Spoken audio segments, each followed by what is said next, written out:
Hey everybody and welcome to my first English commentary of StarCraft 2. And here we have a game that I personally enjoyed watching live, and I thought I wanted to recast it at some point. This is NesTea. Wait a second. NesTea versus IMMvp. NesTea is actually also from the Korean clan IM. So they're duking it out in a intra-clan war here.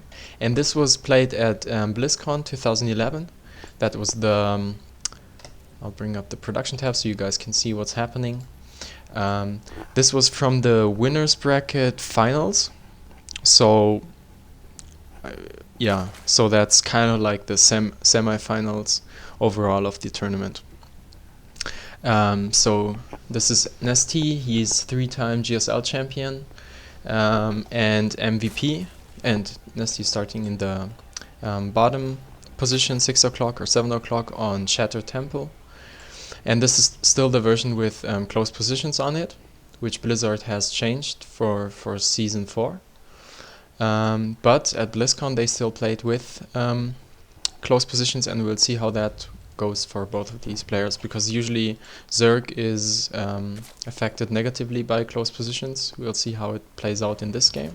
And here at the around 2 o'clock position there's the blue Terran IMMvp, and he's also a 3-time GSL champion, and GSL being the Korean the biggest Korean league in terms of StarCraft 2. There's a lot of prize money to be won. I think the tournament is like every 2 months.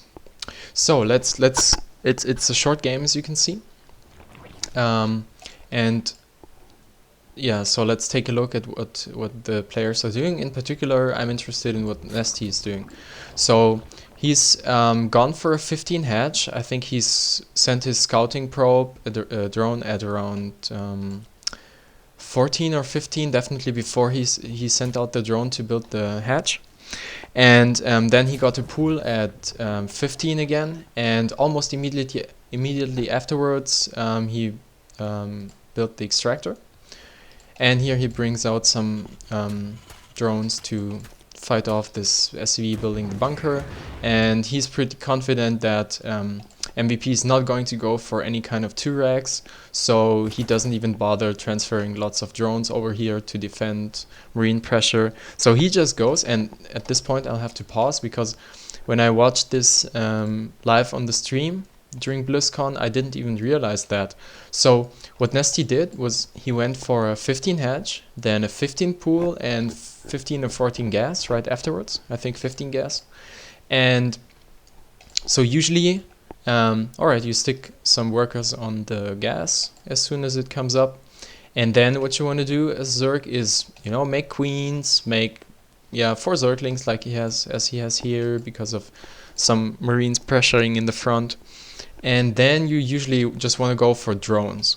In this case, NesTea knows he's going against MVP, who's over at the close ground position. So the problem with close ground positions as Zerg versus Terran is that they'll just build a few tanks and come over here, siege over here in this position, and siege here and build 1 or 2 bunkers here. And it's really, really hard to defend it, because you can't get out of here easily, and the choke is actually not that small, but it seems small enough. And especially with tanks being placed over on this side of the ledge, you have to run all the way around to get there. So that's really problematic for Zerg. And I think we've seen... Who else was it? In the same tournament, in the BlizzCon, there was another game where... Who was it? Was it NesTea versus another Terran? But someone got crushed really, really hard on this map in exactly these positions, with a really solid tank marine push with bunkers and everything, and it's so hard to defend that. So NesTea knows what he might be going up against, and maybe he also knows MVP's playstyle, and maybe it's not even so much about MVP's playstyle, but many Terrans just open up with a fast reactor Hellion into command center opening. So they expand very quickly and just build a few Hellions so they can put some pressure on the Zerg, and meanwhile they'll just expand themselves. And yeah, it can be tough to defend. There's the choke is big enough so that it's hard to defend against Hellions. You need at least 2 spines and queens probably to defend the choke, to block the choke here, evil chamber and everything. So Hellions can be effective on this map as well. So I guess MVP NesTea is thinking, okay, he's probably going Hellions. He also scouted the gas timing, and he saw only 2 Marines coming out of there. So he's kind of assuming, I guess, that MVP is going for a reactor on the barracks, so he can't build any more Marines. That's why there's only 2 of them. The gas timing was such that the factory can be built relatively soon, and Terrans like to go for Hellions these days anyways. So he just decides, okay, the pool comes up, and I'll jump back just a few seconds so we can take a look at what's happening around this time. So now it's 3:40 game time. He's defending the push here, the bunker building. So the hatch is almost done, or expansion, and the pool is also almost done.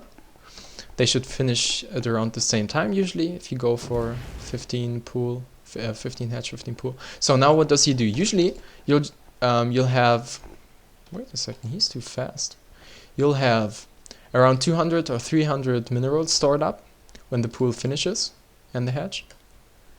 So usually you just build a queen here, transfer some probes, the drones. So he's got 200 minerals, making some Zerglings, and instead of getting a queen, he's just getting a roach warren. And don't mind my German client version here. We can see the pictures, they tell us everything we need. So instead of going for a queen, and instead of going for a queen here, he just goes for the quick roach warren, the instant roach warren. No Zergling speed as of now, and he won't get it because he wants to get some roaches out. And no queen here as well, so he's going to hatch without queens at all into roaches. Now with Zerglings you wouldn't be able to do that, you just wouldn't have the larva to support that kind of thing. But with roaches, as we can see, now he's building 4 roaches, and now he can build 5, and I'll select the hatches, and he's got, yeah, it works out perfectly with the larva, with 2 hatches and just roach production. And with the timing of the gas, he has almost no gas, and actually only 17 workers and just enough drones, larvae for basically just making roaches all the time, non-stop. So that's his plan. He's just taking advantage of the close positions. He's there almost immediately from his base. He's just rallying the hatches to the front, or rallying the units rather. And now he's going for a bust here with just roaches, and the Terran has only 2 Marines. He had 2 Hellions, now he has only 1 left. Yeah, and now he needs to pull his workers. And he started to make a tank, which would be, if that tank was finished by the time NesTea got here, that might have been enough to defend this push. But as it is, with the broken breach front and just 1 tank coming out with basically no units to support it, that's game over right here. So yeah, that's from my perspective, that's a really nice way of punishing a Terran for going this Hellion expand build. Yeah, a really quick game. And I think this should be really effective on ladder. I'm not sure which maps there are left, and maps and positions where this kind of thing would work out, because you need relatively close positions, otherwise you'll have trouble. I'm not sure if this would even work on this map if they were spawning cross positions here, from here to there. I mean, it's a lot more ground to cover when you're walking your units there, especially roaches without speed and lynx without speed. But I'm pretty sure there must be some application for this on the ladder. So that's why I wanted to cast this game. I wanted to see what NesTea did exactly, because what IMMvp did is really not that interesting. It's just a really standard, really standard timings and everything. Just, you know, get 1, 2, 3 marines out, then make a reactor in a factory. Then as soon as you have the minerals, get the second orbital command, and that's it.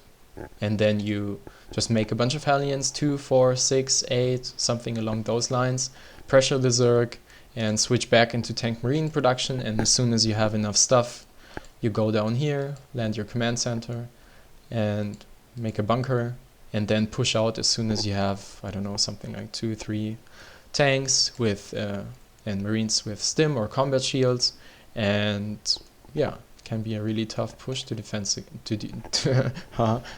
I've watched too much of White Rose stream. First we make expand, then we defense it. Yeah, so it can be a really tough push then to defend against. Okay, so that's what I wanted to show you guys. I'm not sure if I'm going to cast the rest of the NesTea versus IMMvp games. Possibly, I think there were some decent ones in there. And maybe I'll be able to find the other game where there was this huge tank marine push with really well placed tanks here.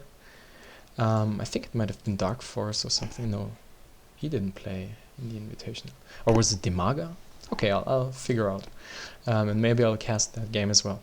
Alright, so let me know what you think of my cast. I'm not really comfortable with English at the moment yet, but I guess that was good enough. Alright, I hope you enjoyed it, and see you next time. Bye bye.